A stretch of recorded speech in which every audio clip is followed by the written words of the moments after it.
everyone. Welcome to Thursday, 1 o'clock Pacific time. I am Richard Carlton here. I'm here with Calvin Mosiman and Michael, and we are having an awesome day of learning about the FileMaker platform and answering a wide variety of questions.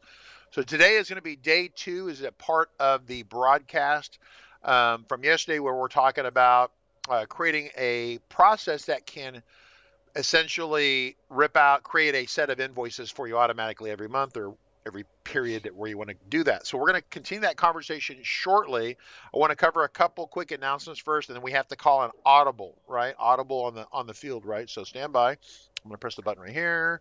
The upcoming broadcast schedule looks like this. So today is going to be recurring invoices. So scheduling that so you don't have to create the invoices manually every time. We're going to write the script for that today. Tomorrow's an open Q&A. I'm going to see if I can drag Jacob Taylor in here so that way, in case anyone asks a question, we will be able to answer a wide variety of questions. Calvin, if you're floating around and you're bored tomorrow and you want to show up, you can do that as well. Then Monday, kind of be an after-action report with the Marines. We will be determining what happened as they came in contact with the certification test and what we learned from that. So the next week, we got Monkey Spread on Tuesday. Calvin Mosiman on a Wednesday, talking about moving from Excel to FileMaker, your first steps. Once again, that's more of a basic class. So the broadcast, understand for everyone's benefit here, understand, is that some of these are very advanced topics, some of these are very basic topics, some are kind of intermediate. So it's not all advanced content. Some of you will be like, oh, well, I need more basic content. Some of you are like, like Kyle, only want advanced content. If it's not amazingly advanced, I hate it. Where's Nick? Right? So I understand for those of you like that. However, we are not quite to the point where we can run separate broadcasts during the day. You know, we have the beginning hour, we have the intermediate hour, and then we have the senior hour, right? The advanced hour. So we're not quite that far along in our revenue model to support that. So right now it's one a day. So you're going to get a mix. So not every day is going to be great for everyone. And then after that, Thursday next week, we have Kyle Williams coming back. Kyle's working on day 3 of how to stick 20 pounds of shit into a 10-pound bag. I keep warning him that you can't stuff everything into 1 hour, yet he insists on trying. And then we have to keep coming back because he keeps doing that. Someday he will listen to me, right? I do know a couple things he doesn't know. Ken, upcoming schedule looks good to me. Foxy Jack, great. I got the Foxy Jack seal of approval. That's so awesome. And then Ken, some of us like all levels, advanced, right? Basic fills in the gaps. Yeah.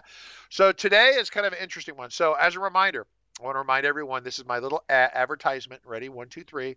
If you're not FileMaker certified and you want to become FileMaker certified, you definitely need the FM certification training. This is special, high-intensity training.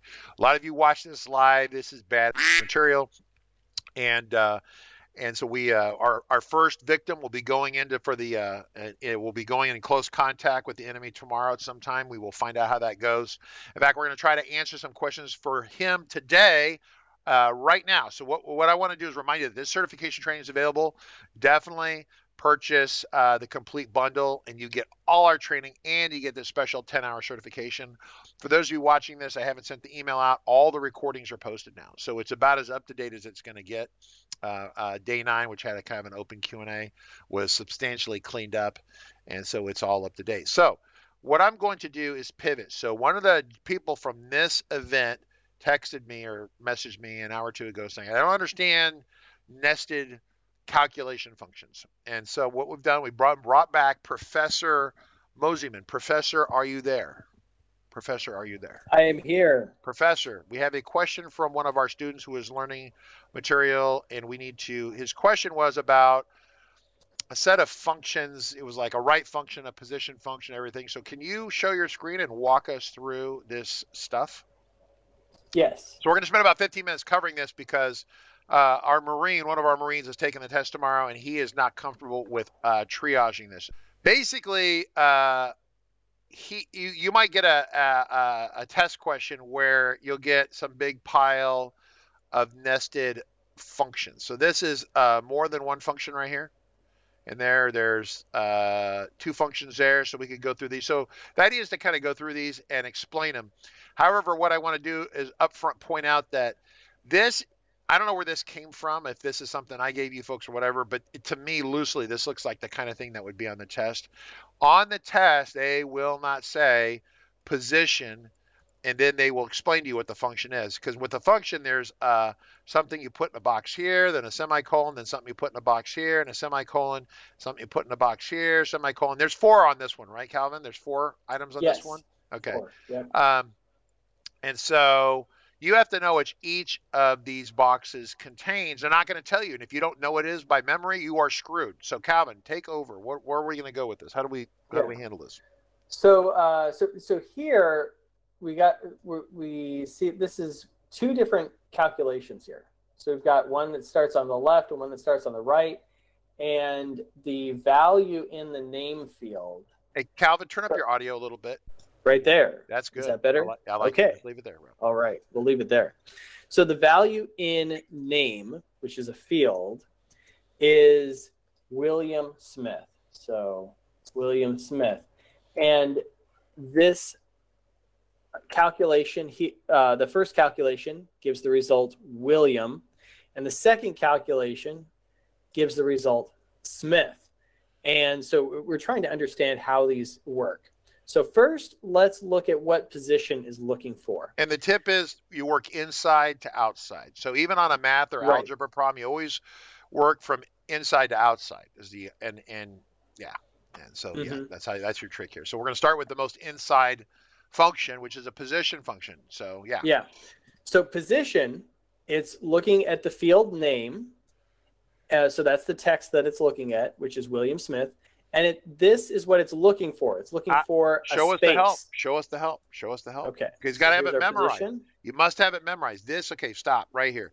Okay, Larry, hang on. Let me help you here a little bit. Larry, look at me. Look into my eyes. You must memorize this.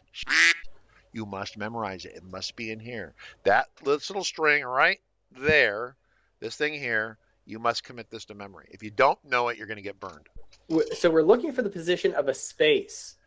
And if we look at, the third position is where we start. And the fourth option is the occurrence. So we're starting with character 1, which is the W. And we're finding the first occurrence of a space after the W, which is right here. Now, and so that's what the position is giving us. It's giving us a number, which is the space, which is 1, 2, 3, 4, 5, 6, 7, 8. 8. So what the position is going to result in is 8. Now, look at this. The next function that's referenced here is the left function. So left is to help out here. Calvin, have you ever taught math before, algebra to anyone before? Have you ever done that? No. Yes, no. Not. Okay, go back over here for me. I'm going to help out a little bit here. This is mentally what Larry has to do. So copy that and just let's put it down here. This is where you start. This is where you kind of with the whole thing. Okay, the whole thing. So this is where the professor says or teacher says, write out your homework. You might get partial credit. There's no partial credit in the exam. That's what we're doing. Now, hit return a couple times, and then you're gonna come. And we're gonna step by step. So what we're gonna do is we know that we found out that this right here did what? It gave us what?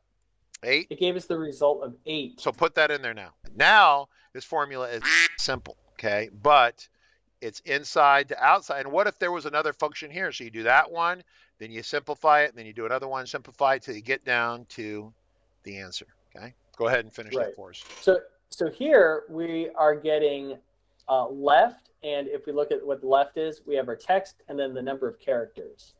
So here, if we got 8, we would get William and the space. We don't want the space, so we're getting 1 less than 8, so that's 7.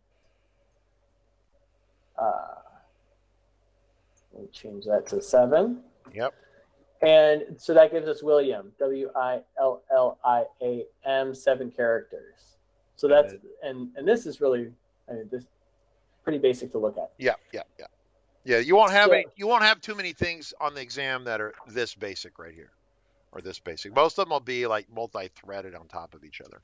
Mm-hmm. You want to do this one more time here? Let's do it the other one. Now I know Larry has figured this out, but I can't really stop the training because someone else might be deriving value of this, Larry. So we have to ride this horse all the way to the end, unfortunately. So once again, William Smith is what we have in the name field right here. And we've actually got instead of left, we're looking at right now. And this is what's in, you got to look at this position right here. So here, it's the same thing that we're looking for, that position, name length -1. So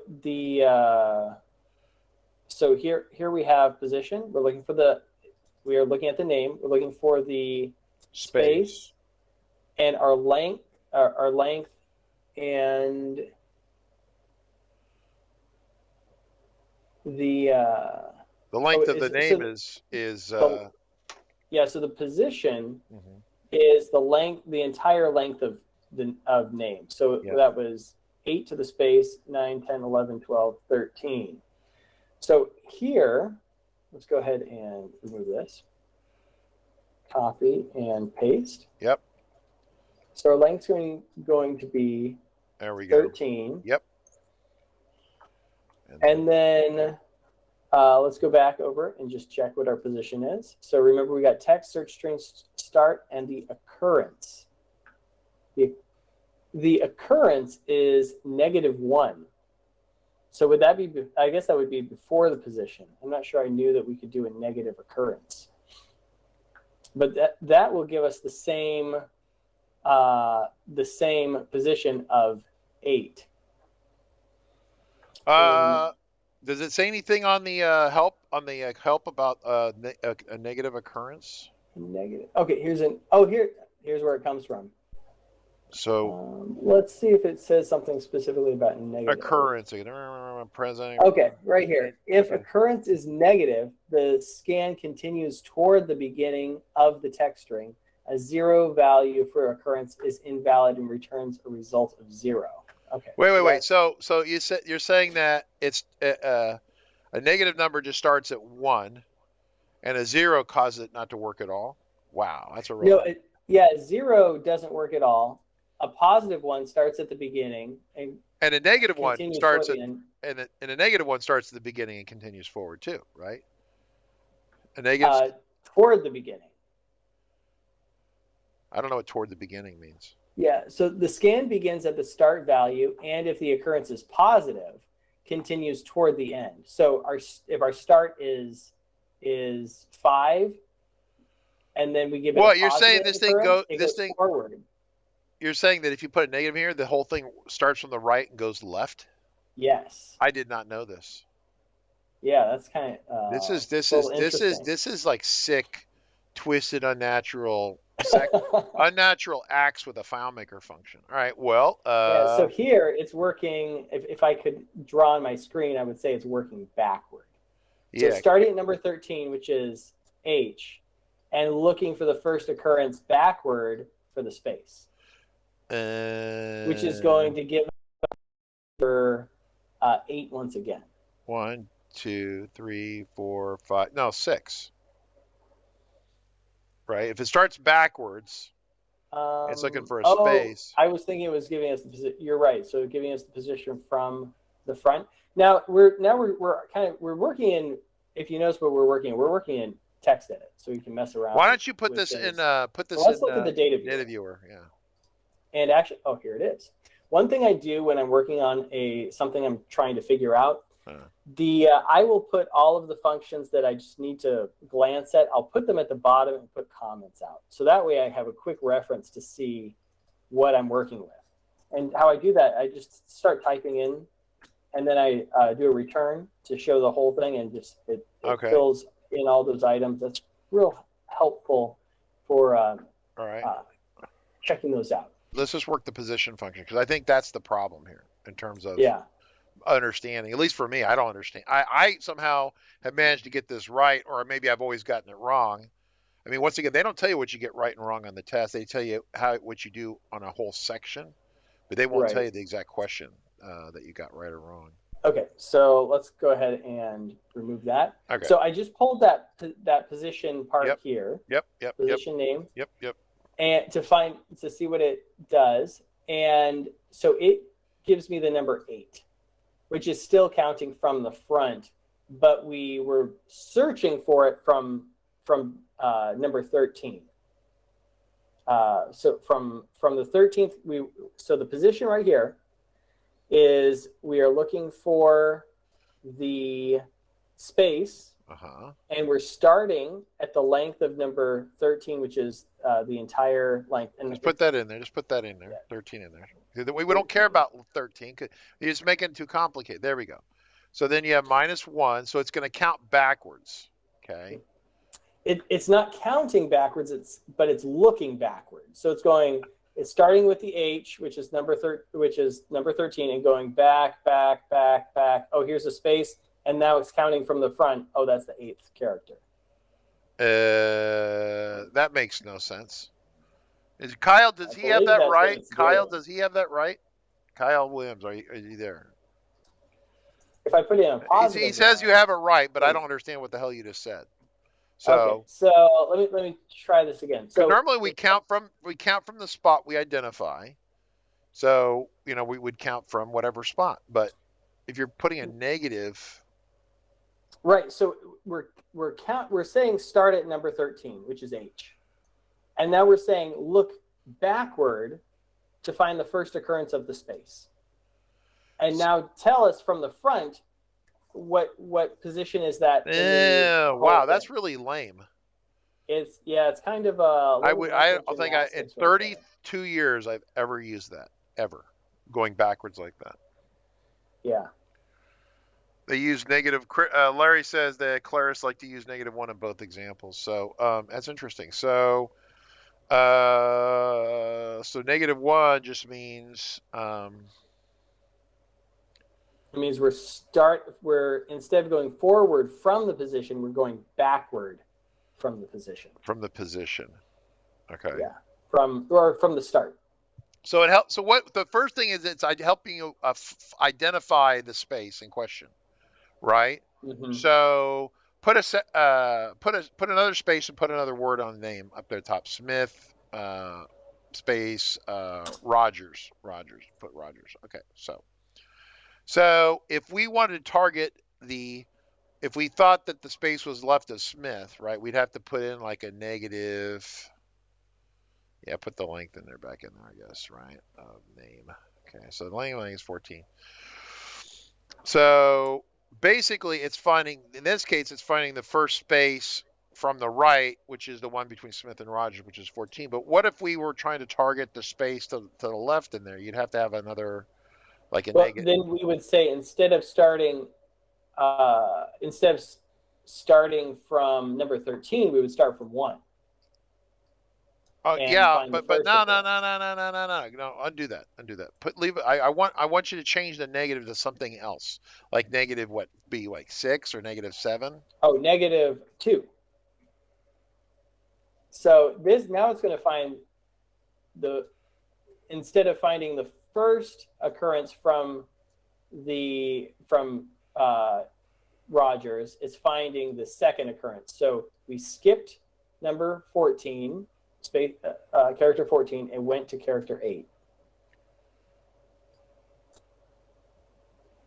So we started at. Oh, I see. So it tells us which way we're hunting. Okay, I wasn't reading this very clearly.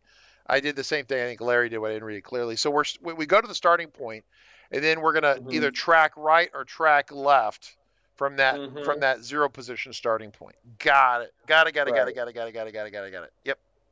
All right, everyone follow that? I wasn't reading this. So the way you would explain it is that you've got the name, which is the whole string.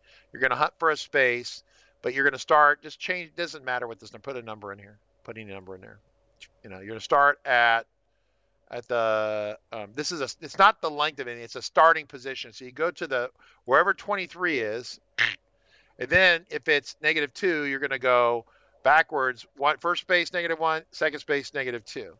If it's +1, you're going to go this way 1. If it's +2, you're going to go this way, right? So it's kind of like a track to the spot. You insert and then you go forward or you go backwards. Okay, got it. Definitely in the examples Yeah. for the position. Yep. So it's Yep. definitely good to know. But a lot of it's kind of rote memorization. But this one is one you have to think about. This is one you have to actually really think about objectively. So you have to take the 23, you're going to insert the 23 spots, and then you're going to go forward, or you can go backward, which is really interesting. All right, now I understand it. Okay, so Calvin, I think you're done for now. We're going to be All right. changing gears. So we all welcome. Thank you for coming and helping us. Not a problem. Michael Van Kronenbug. All right, so we want to show your screen and pick up the conversation. So last time on Battlestar Galactica, we built a table, right, where we had scheduled invoices. And we were actually wrestling with some popover menus, things like that. We're going to kind of leave that conversation for now. And so what we want to do is, this is an interface way that we could create the scheduled invoices through from the contacts data entry screen through to the related table called scheduled invoices. And so what we want to do is go over to the scheduled invoices now layout, if you want to do that to us, and pop a new window, which will be an invoice. So, all right, so we have that on one side, and on the other side will be a invoice. Okay, the invoices screen. Okay. From the invoices layout. No. You know, this needs to be the invoice data entry screen. Oh, I see. Because we're going to use this data here to write a script that's going to create the data over here. All right. So the first one thing, if you come back over here real quick, Michael, can you take a look at this record here? So let's just delete it. In fact, it's not even really. Okay, you need to fill these two out over here. So put a quantity, unique quantity in there, unique quantity there. And then you'll need $1 there, unit price something there, and then do the same thing over here. All right.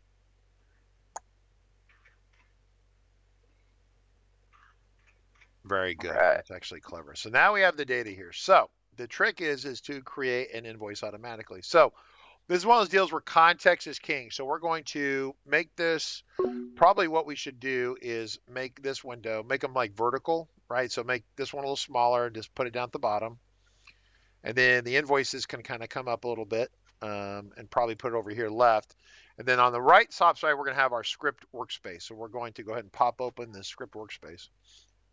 And so we're going to start with a brand new script, hopefully. And you're going to want to just make this like not as wide over here. So you can make that column less wide. It would be wonderful. All right, so here's our script workspace. So context is king. Now, one thing we have to think about is that we're going to probably activate this probably from the home screen, would be my guess. So let's give it a name. We'll call it the create scheduled invoices, right? Create scheduled invoices. That's fine. Great. Okay. And then what we want to do is think about the first things you do. So what would the first thing you do? They're going to press this button. They're going to be on the home screen. So what do we want to probably do? We need to go to the correct layout. All right. So what would be the correct layout? The invoice. Well, if we're here on the invoices, we're going to want to stop. Okay, go ahead. Go ahead. I'm listening. Go ahead. Go to the scheduled invoices. Yeah. Okay. Cool. So I'm going to let Michael Michael is one of our coaches, and so I'm going to have him try to coach me a little bit, which is great. So why don't we go ahead and do this? Now, everyone keep in mind that we all have a different idea how to do this. I kind of have an idea of how this will go, but it'll depend on what Michael says. There is probably 20 ways to do this correctly and probably 20 ways to do it wrong. I don't really care as long as he hits one of the correct 20 ways to do it. I will give him some steers along the way. But so the first thing he does, he wants to go to correct invoice, right? Or the correct layout, right? All right, cool. So talk us through it. Pretend I'm your customer. And so what are we going to do? You're turning on error capture. Okay, it's never a bad idea. Allow user abort off. I wouldn't generally just turn allow user abort off unless I had a compelling reason to do it, right? Because if you get yourself into a loop, indefinite loop, then you're going to be broke. But that's could be problems there. Yeah. So If you want to comment it out, command, there we go. Command. So you use a keyboard shortcut for it's command or control, and then it's the / key underneath the question mark on your keyboard. All right, so make sure you use lots of white space. So get us a blank return. So now what do we want to do? So now we're going to want to go to the scheduled invoices layout so we can save some variables. Okay. We're going to go to layout. Yep. And the layout we're going to go to is the scheduled invoices, and that's down here at the bottom. Okay. We'll say okay. Now put a couple returns in. Now, what is the next consideration? The next consideration would be the data that we want to. The data that we want to move into the invoice. Yeah. So we're going to set some variables. Too soon? Go ahead. Go ahead and do it. We're going to need to do it anyway. Go ahead and do it. Okay. So what I'm going to do is I'm going to write the letters S and V for set variable, and I'm going to press enter. It's a nice little shortcut for you guys if you didn't know about that. That's a good one. Oh yeah, you can, any of these, you can just write the first letter of the word. So if I wanted to do set error capture, I can just write SEC, enter. Okay, clever. Pretty cool stuff. All right. So let's take a look at our fields here. Make this guy just a little bit smaller. All right. Down just a little bit That's further. fine. There we go. Oops, hang on, let me move this other way. There we go. All right. Okay, so we're going to set our first variable. Make this a little smaller here. And the first variable that we're going to want to, you know what? Just keep going. I know what you're already finding problems with your design. Just keep going though. Go see this. See this all the way through, and then you can come back and fix it. So we're going to set some variables. I would say the first variable that we're going to want to set would be probably our product ID for 1 and 2. Okay, go ahead and do it. Just go. Start that. Okay, so we're going to call this, do a single $sign for a local variable. We're going to call this ID underscore product 1. And the specification of that is going to be from the scheduled invoices table, because that's our context. We're going to have ID product 1 foreign key. Mm-hmm.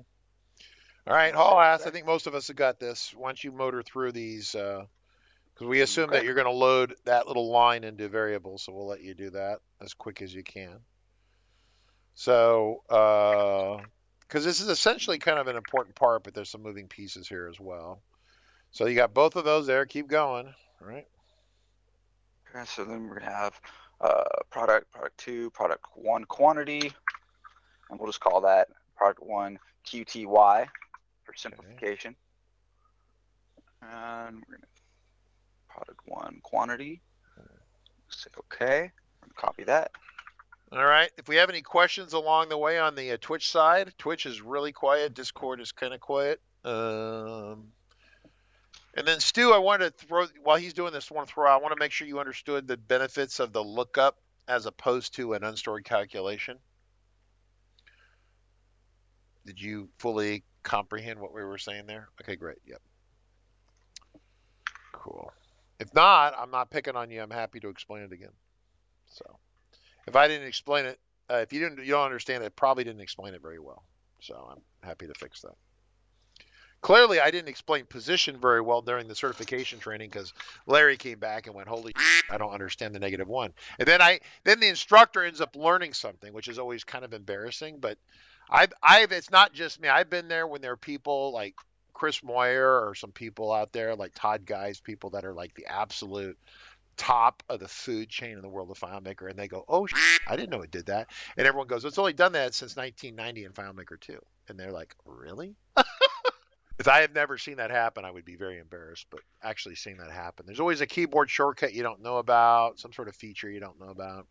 All right. Oh, I like what you're thinking there. You went back and started thinking about, the kind of messy mess you made. All right, great. Mm-hmm. Mm-hmm. And then there's one more mess that I made, which you already saw. We need to set the variable for this invoice here. Hold on, slow down. So what we've done, we said we're in this context over here.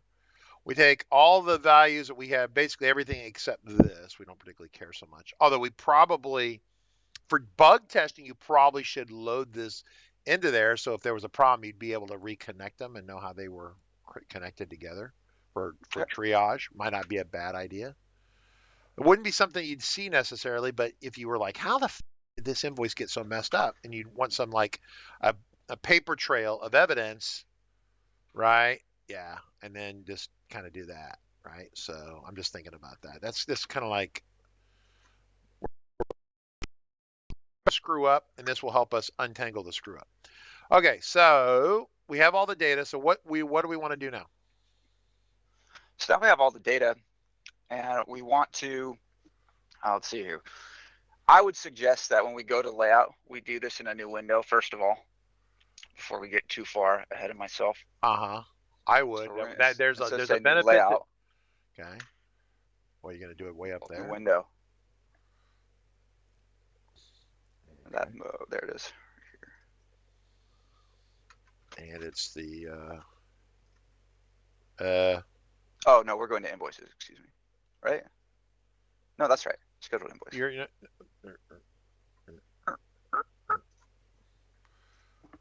Get that guy out of there.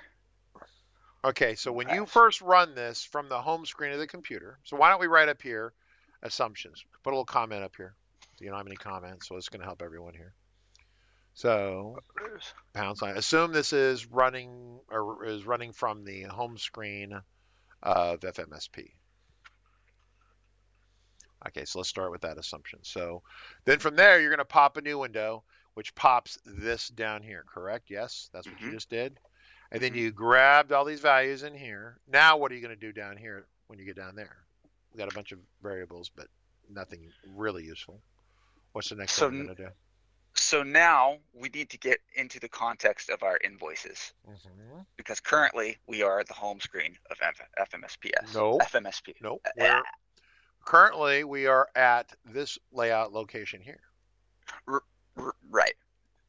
So here, so we're on the home screen. We pop this. You set a bunch of variables. Now what? Down at the bottom. So now we need to get to the invoices layout so we can create an invoice. Correct. So here we're still in a new window. So we're going to say go to layout. My recommendation would be to pop another window. Okay. You don't run the risk of inadvertently losing your spot, losing the context of where you're at, because you remember. Yeah, just trust me on this. It's you run the risk. It's simpler to triage. So I would pop a new window. And we're going to the invoices. All that right? Invoices. Now hold for a second. Hold. Little tip, hot tip here. Hot, smoking hot tip. There are script triggers attached here, which may see the little arrow, the little firecracker action going on there. Let me zoom in over here for some of you. Well, firecracker action indicates that there is a script trigger on there. It's like it's like Larry got in there with some demolitions from the Marines, and he's going to blow the out of our layout.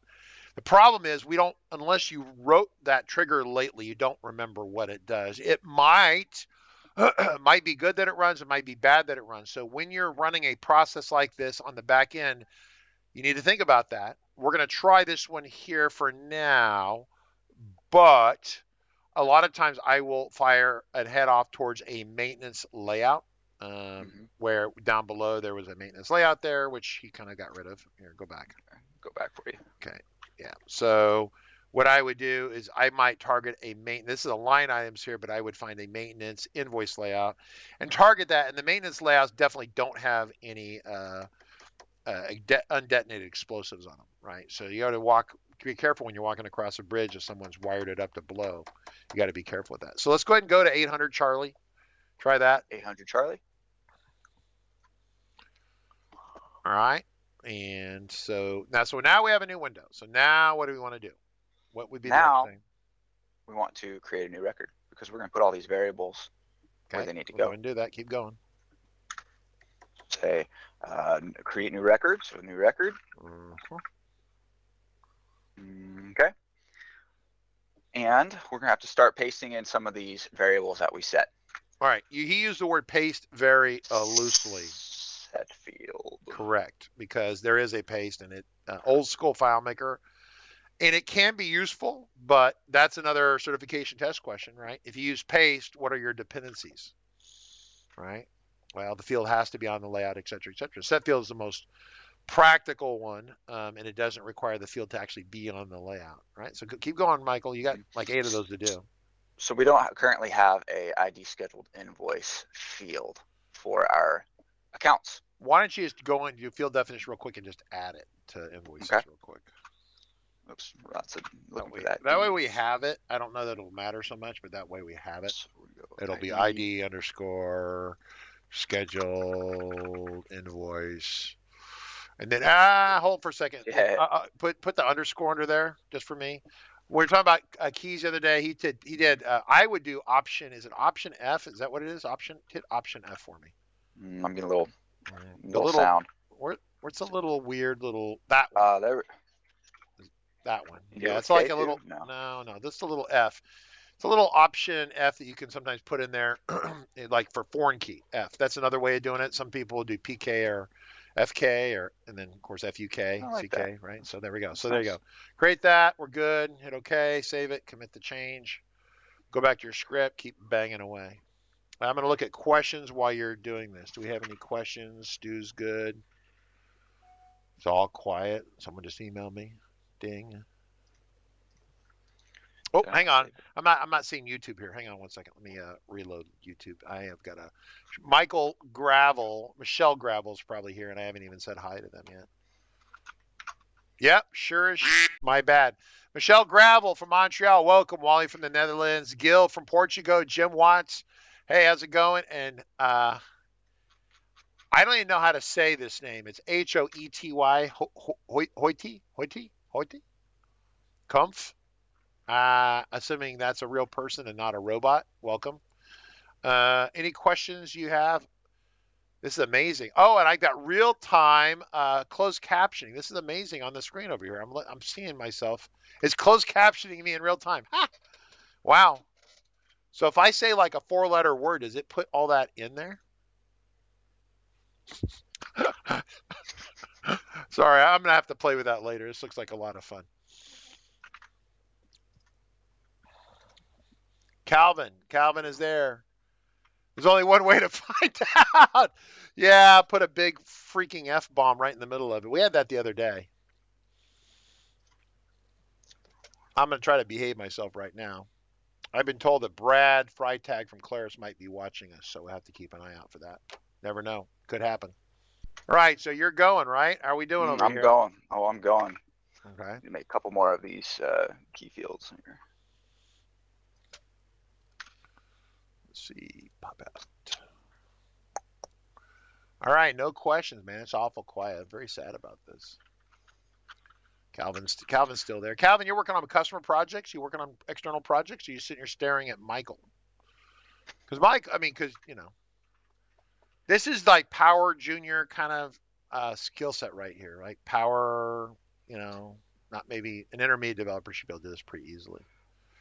So what are you worried about here? Indexing on or off or whatever? ID, product.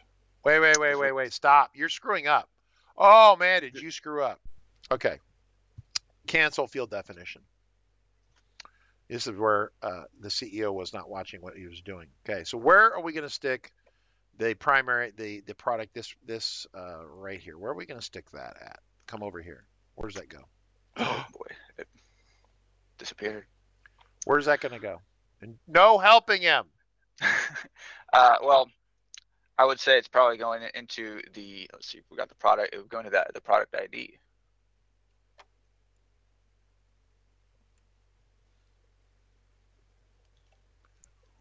Oh, so that's going to go through. Yeah, okay. So let's check this out here. So he's checking. See there, a little intelligence gathering, a little recon. So see, we're gonna get up low.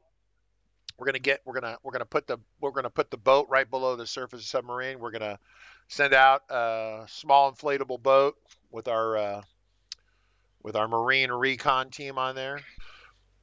What we have done is go back, scroll up here just for a moment up here. Take a pause for a second. So we're pressing a button.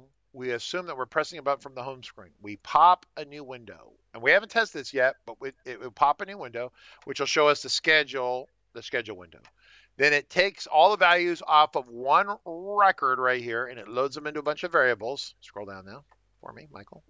Then it's going to pop a second window. So we'll have basically 3 windows open. You'll have the home screen open, which we don't really care about. You'll have the schedule of invoices to create window.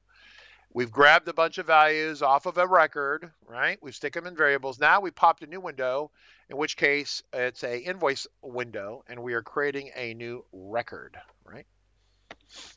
And so then now we're setting the values from the variables into this invoice. So we're actually creating the invoice, okay? So that's where we're at. So back on track. There we go, yeah. So we're going to need to make another field for ID product 2, correct? No, you don't have to make any fields, right? Because you're going to dip through T12J. Oh, yes. That's a really, really good point. Oh man, this is going to be tough. I just realized what we have to do.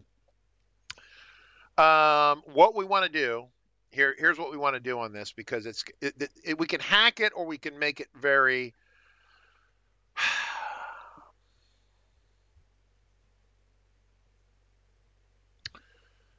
Okay, so let's just focus on doing the.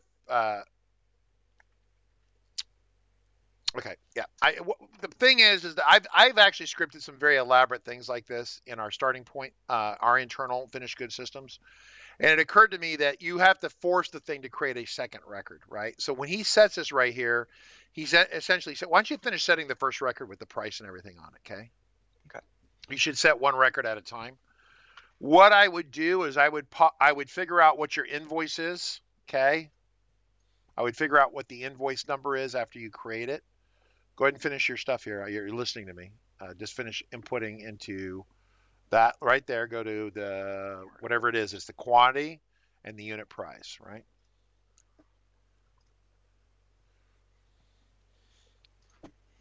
Yeah, Stu, I'm an Army, so, my idea of a good time with the Navy was putting on a life preserver and floating around the water. Although I always wanted to land a helicopter on a boat. I'm trying to find someone to let me get my certification for that. Working on landing the helicopter, approach off the deck, that whole thing. Problems, I don't know anyone with a spare destroyer that'll let me borrow it, or one of those Spearhead class fast support ships. Those things are, I would love to play with that. That would be awesome. It's a Spearhead class? Yeah, I think it's a Spearhead. So you got the quantity, product, and then the price override, right? The price, or the, not unit cost. No, it's unit price. So unit price is the correct one, the one up above. Unit price up there. Yep, that one. Hi. Okay. So this is the way you would do it if you had one line item. That's the trick. That is the trick. Okay.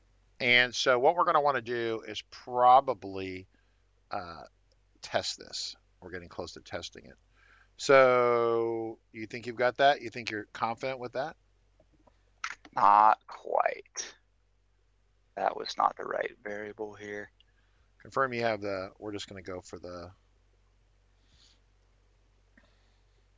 All right. You look good so now? We've got our ID product, we've got our product quantity, and we've got our unit price. Okay, do me a favor. What we're going to do is we're going to go ahead and save this, but we want to run it with the debugger on, so I guess we could try that real quick. Oh, it's going to run immediately. Just stop for now. Just don't do that again.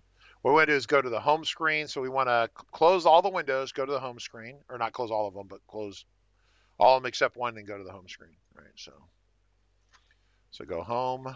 Another one. Go home. Home. All right. So now what we want to do is we want to start the script and step through it. Right. So script debugger. You can come over here and tell it to run, I guess, is what you want to do. So we're going to run. So we're going to use this button right here to step through everyone. So we're going to start stepping. Okay. Got the data viewer there. I'm not terribly concerned about that. Go ahead and, okay, it's going to pop a new window. Now go ahead and just because we can, move this window down a little bit, just a smidge so we can see it's another window. Yeah, okay, great. That's all. Okay, so now what we're going to do is step through, step. Let's go ahead and bang them out because these will all work. We can check them in a minute. Now, the next step right here, it's going to pop another window, which is our invoice. So go ahead and press that. Pops a window in the same spot. Move that down. Okay, now here we go. This is where it gets exciting. Will it work? Step down. Oh, that's so stop. Remember the step, we willingly went to a layout, a piece of beach where there are landmines, right? And we were hoping that we wouldn't step on it. We stepped on it. It's going to do some magical stuff. Go ahead and step through here if you want to step through. It'll do some other stuff. That's why going to a maintenance layout. Now it's drilled down to another layout. Keep going. Okay, now we're back. So now we're going to say new invoice, new record. Okay, now we're on that. Step down. Okay, it set a field that's hidden. We're going to assume that worked. Now hold. It set that value into ID contact, and it did trigger the automatic lookup, which is awesome. Okay, now go ahead and step. Just actually do me a favor. Scroll down a little bit. Scroll down a little bit. Scroll down a little bit. Okay, so right there, it set the ID product, and it did an auto lookup. Now, what's interesting about this is that those are the default prices. Okay, so we're going to set the quantity here. Go ahead and set the one. Go step one more. It overrode the quantity, and now it's going to set the unit price. So this allows us to override the default pricing and stuff on the invoice. Go ahead again, one more. 100. See? And it ended. So this is the core functionality of what we need. Now the problem is actually it all worked pretty well. What we would need to do is go ahead and close this window right here. Go ahead and close that script debugger. Let's go ahead and close those two there. They succeeded. Come back over here. Now the problem is that this thing has to create the invoices for our found set, right? For the found set. So the found set was like however many were in the schedule. So come back over here. Let's talk about this. Scroll back up the top. So let's think about this objectively. So we're going to do some more commenting here. And we're going to run this. We're going to run a little bit late today, but I want to make sure we get through this. Okay,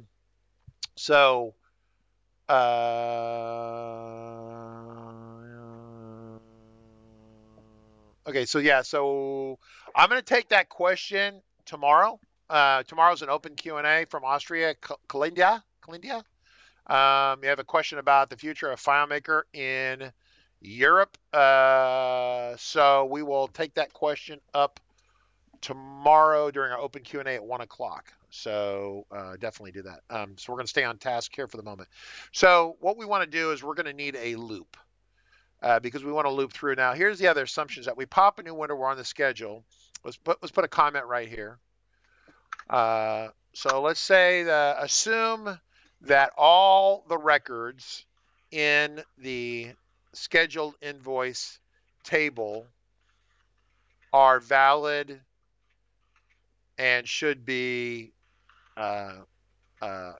processed during the activation of this script.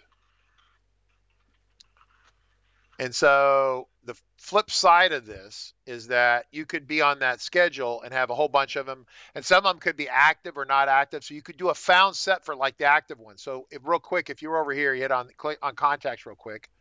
You could actually be over here, scroll down a little bit, and you can see the schedule, but you could have like move everything over to this way and put a checkbox right here.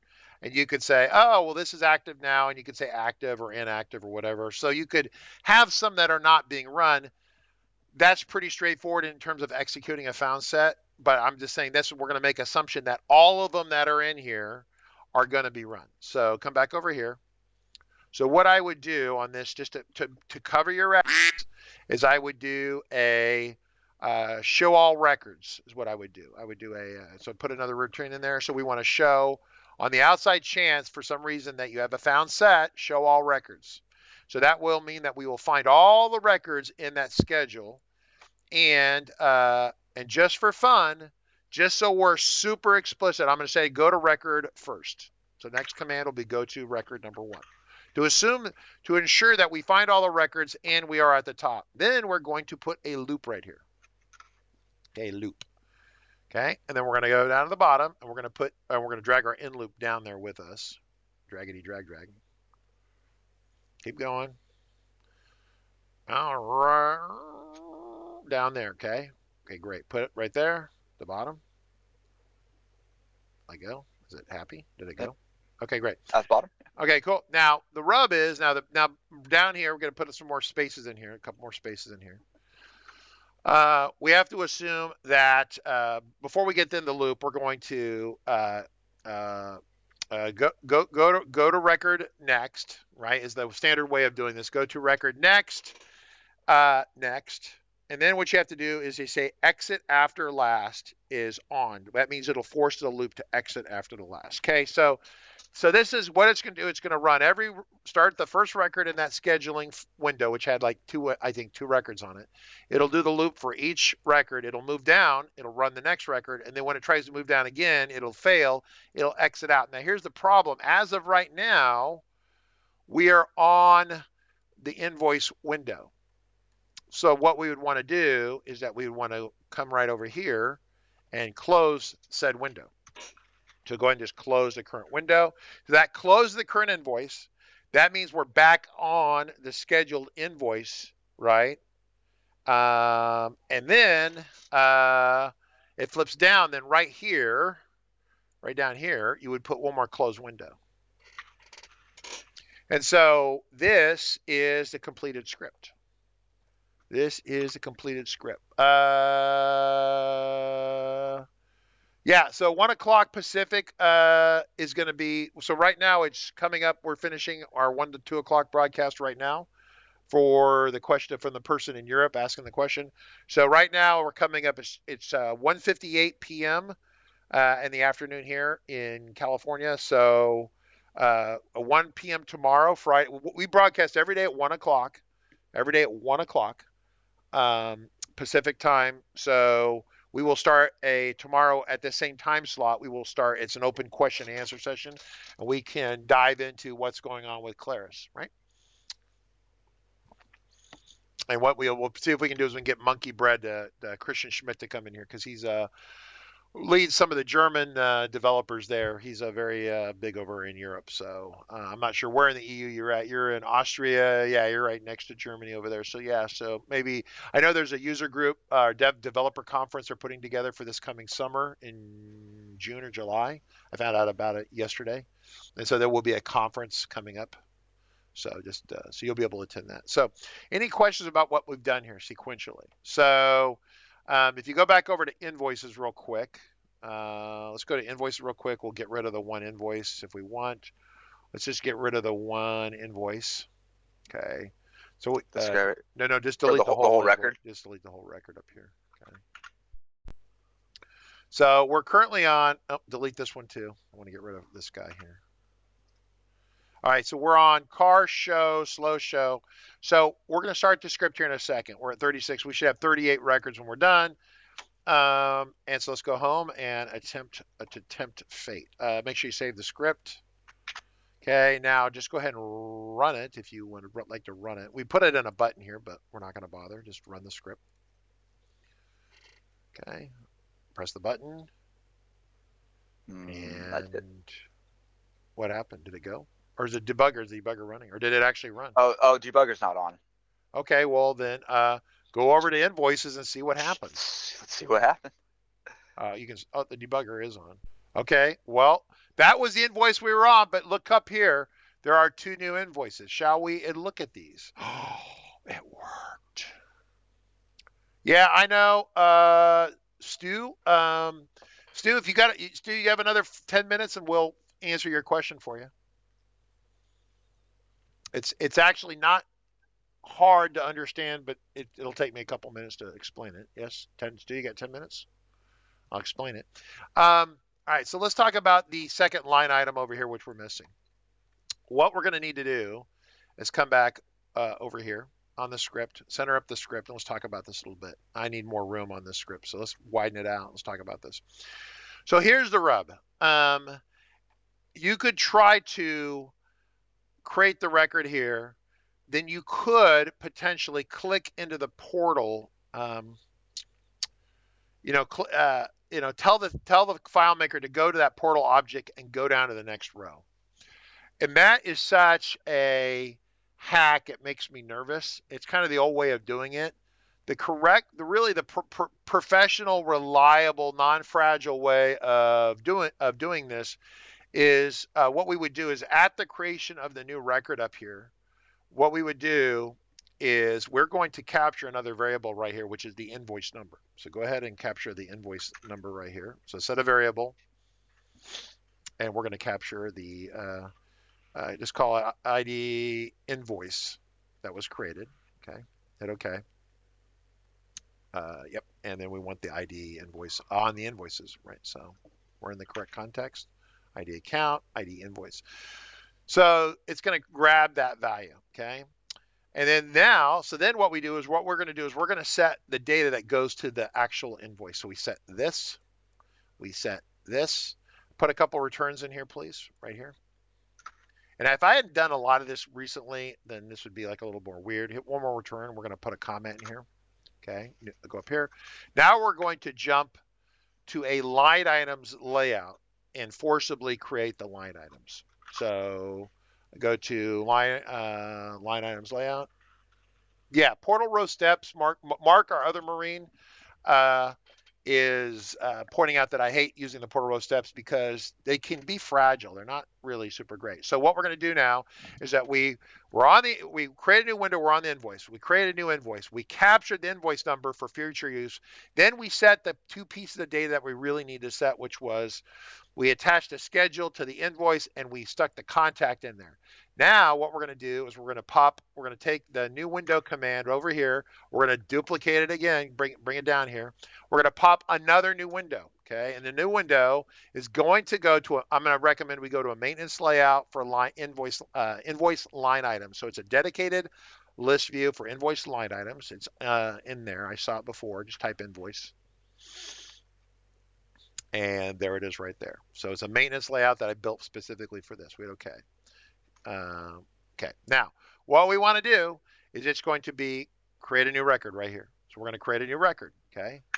But the first thing we have to do is make sure that this line item, not create the new record, sorry about that. We have to make sure that this line item is attached to the correct invoice. So first thing we have to do is do a set field right here, and we're going to set the foreign key of the line item, set field ID. So we're in, we need to go to the correct, we're going to be on whatever the base table is for invoice line items, which is T13, okay? So we've totally jumped out of the TOG. We're on the base table for the invoice line items. Click right there, yep. So we want to target the ID, okay. Okay, but the field we want to target is going to be the ID invoice down there. So check a look at your that's ID invoice, ID. There we go. There's the foreign key. Hold for a second. This right here is the primary key since we're in line items. That's the primary key. Underscore P if we want, and that should be a little underscore F or something. That's the foreign key. Okay, hit OK.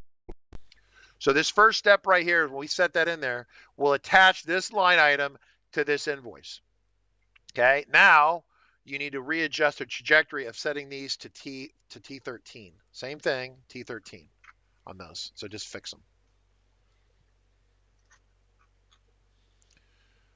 And yep, that's good. T13, same deal. So this is how you would actually do this. I'm not going to put another loop in here. We're just going to replicate the code. So what I'm going to do now is we set those, and I'm going to create right here another couple white spaces. Okay, new white space, put right there. I'm going to say new record. So we're in line items. So it's going to create a new record in line items. I'm going to take this stuff here and duplicate it and put it in there. And then I'm going to adjust it to move the data from. If you had a bunch of line items, you'd put a loop in here, but I only have 2, so we're just going to hard code it. So this should be. That's correct, and those should be 2, 2, and 2 over there. And this is super reliable. I have code that I've written 5-10 years ago that works perfectly because we do it this way. We actually force the creation of the related record, not through the relationship, but we forcibly trap it and we drop it in there. So Mark, I'm sure, has seen this before. Everyone, seen that. So I'll specify. So what we're going to do is then we would close this window. Go ahead and close that close window. Put another close window there. And you'd probably want to comment, this would close the line items. This closes the invoice. Then it would flip the next record. So I think we're okay. And okay. And then and then this will close the invoice window. Okay, cool. Save. And let's go ahead and clean up we'll go back, clean up our source material here and save it and move. Get rid of the 2 invoices there. So we'll be back to 36 invoices. Okay. Delete and delete. All right. Do we want to, we're going to go to home and we're going to tell it to go. All right. Here goes nothing. 1, 2, 3, go. And of course, you'd have a little dialogue or something, or an explosion that says, hey, thank you, you're done. So it's created 2 invoices. So now if we go forward, we should have 2 line items. Bingo, bango, bongo. Yeah, baby. Feel the awesomeness of being a FileMaker developer, getting this stuff to work. So there you go. I like to name all my windows. Yes, we didn't name the windows, Stu. I'm compressed by time. I have literally a gun to my head, and I'm up here at 1:08 or 2:08, and I need to be done 8 minutes ago. So that is the deal. So if some of you would like this file, we're going to take this file and we're going to get it posted. I will have the file posted. We'll let you have the file tomorrow. We want to make sure it gets attached to the videos and the descriptions and stuff, Michael. So it goes to Margaret for processing. Yes, sir. And I need to make sure she gives it to Jeremy for proper loading. So any other following questions? Do you come to the conference June 22nd? Am I coming to the conference in Europe? Probably not me personally, but I don't need to be there. You've got a lot of really talented FileMaker people that will be there. Chris Moyer and Heidi Porter are thinking about going. So some Americans will be going to that. Definitely some Claris employees or representatives will be there for that. I don't have a lot of customers in Europe, so I don't have a lot of people asking me to come. So there you go. And then, so Stu, hopefully you're not mad at me. I'm not picking on you in any way. I just like having engaged people in the live streams. And I also greatly appreciate all the service, the military service performed by great public servants like Stu and Mark and Larry, etc. All right, cool. Woo. That's all I've got for today. Tomorrow's open Q&A. We're going to have some questions. We'll be answering questions. So bring your questions. I know today's kind of a focused brain dump. We will have the sample for you tomorrow. Yep. And then open Q&A, and I'll bring Jacob Taylor. So if you have a server question, he will be there too. All right. Appreciate it, everyone. Thank you.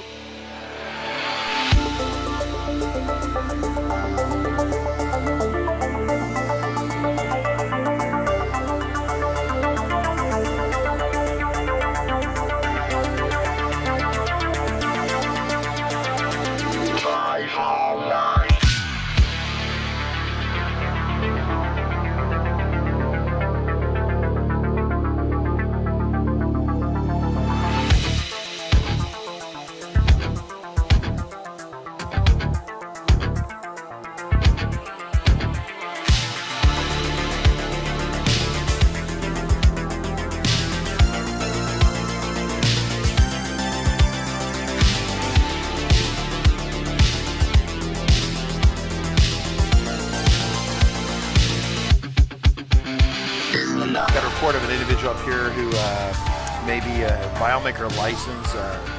Well, it's potentially expired. Look at the back of that car right there. Looks like the FileMaker license has expired. Sir, I need you to step out of the vehicle. Sir, step out of the vehicle. Sir!